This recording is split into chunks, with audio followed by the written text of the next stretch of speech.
Meron po bang tao na nangutang sa inyo at ayaw po magbayad? Pero nakikita naman po ninyo mga bossing ko na pa-post-post po siya mga bossing ko at mukha namang may pera po siya. Kasi mga boss, 'di ba? Ayoko rin ako yung nagpapautang kasi hindi talaga ako naniningil din. Ako na nahihiya sa paniningil. Kaso nga lang po mga boss, may mga taong gano'n, nakikita niyo na may utang na nga po sa inyo, pa-post-post pa sa social media, parang daig pa kayo mga bossing, eh mantalang nakalimutan niya na yung utang sa inyo. May gano'n po ba kayong mga pangyari? Kaya mainam gawin niyo po ito. Pero kapag nakita niyong wala naman talagang pambayad, hayaan niyo na mga bossing. Kumbaga, nasa inyo naman ang pagpapala po niyan. Gawin niyo po ito, positive ka lamang. Kailangan natin ng baso. Ang basong ito ay kailangan hindi nyo gagamitin muna kasi good for 1 week po ito. Tataningan natin ng 1 week. Pagkatapos mga bossing, kailangan natin ng malinis na papel. Isusulat po natin dito sa malinis na papel ang kanyang tunay na pangalan at ipilido. Ayan. Pagkatapos mga bossing, teka lang po ha, maliit na papel lang. Isulat nyo na yung pangalan ng tao na may utang sa inyo. Kailangan positive ka kapag ginagawa nyo po ito kasi kung may alinlangan ka, tapos parang hindi ka naniniwala, huwag nyo na pong gawin kasi effect po ito.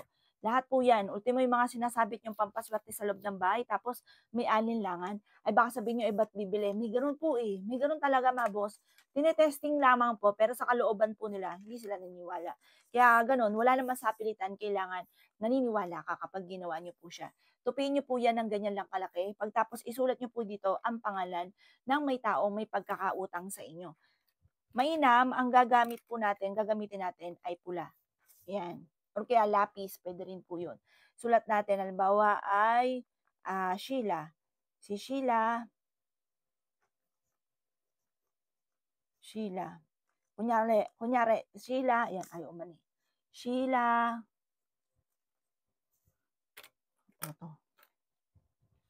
ito, pentel. Ay, hindi pala. Ito, may pentel. Sheila Reyes. Kunyari si Sheila Reyes ay may utang sa akin na 100K. Tapos, sabihin niyo po dito, magbabayad ka kaagad. Magbabayad ka agad sa mga utang mo sa akin. Yan. Yan po ha, i-wish niyo po dyan. Pagtapos na po kayong mag-wish, tutupiin niyo po siya ng 9 na beses din. Bawa 1, 2, 3, 4.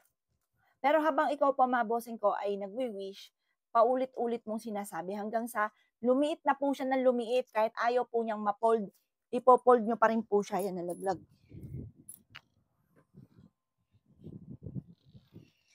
Yan. Kahit ayaw niya pong ma-fold, ipo-fold niyo pa rin. Pipilitin talaga natin mga bossing ko na makapagbayad po siya.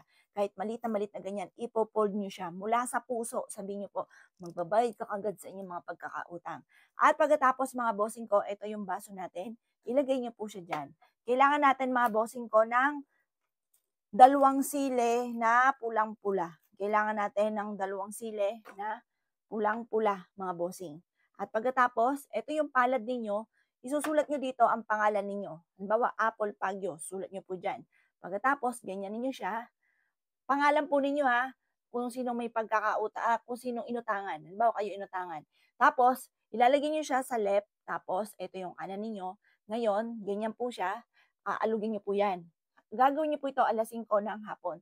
Sabihin nyo po, magbabayad ka kagad sa iyong mga pagkakautang. Magbabayad ka kagad sa iyong mga pagkakautang. Magbabayad ka kagad. Ganon mga bossing. Kahit ilang beses na ganon mga boss, ang paulit-ulit mga boss. Pagkatapos, ilagay niyo po ito sa ilalim ng inyong cabinet doon sa madilim. 7 araw na ganon ang gagawin nyo, alas 5 ng hapon. Ganon uli. Kinabukasan na alas 5, ganon ulit. Magbabayad ka kagad sa iyong mga pagkakautang. Magbabayad ka kagad sa iyong mga pagkakautang. Pagkatapos po nito mga boss, pero babagitin nyo yung pangalan, tunay na pangalan at ipilido. Pagkatapos mga bossing, ilagay nyo muli ito sa ilalim ng inyong cabinet, yung madilim. Kasi yung madilim, nandun pa yung tipong magkakaroon siya ng takot na hindi magbayad sa inyo.